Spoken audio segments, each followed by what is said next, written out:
Jalanan di kota Suzhou, Provinsi Shanxi, Cina Utara, tiba-tiba dikejutkan oleh serangan dari seorang sopir bulldozer. Entah apa yang ada di pikiran sang sopir sampai mengejar pengguna jalan, bahkan mengejar mobil polisi yang hendak bertugas menghentikan aksi berbahayanya sopir itu. Selain itu, sopir pun sengaja menabrakkan bulldozernya ke sebuah mobil. Merasa tak puas akan aksinya, sopir lalu menyerang sepeda motor dan menghancurkan motor tersebut.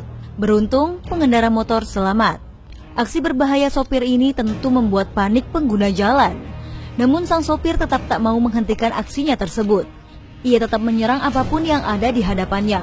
Polisi yang cukup kewalahan menghadapi tingkah sopir ini memutuskan untuk memblokir jalan dalam upaya memotong aksi sopir gila tersebut.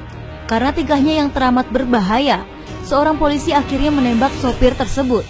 Dan belum diketahui apa yang menyebabkan sopir itu mengamuk di jalan.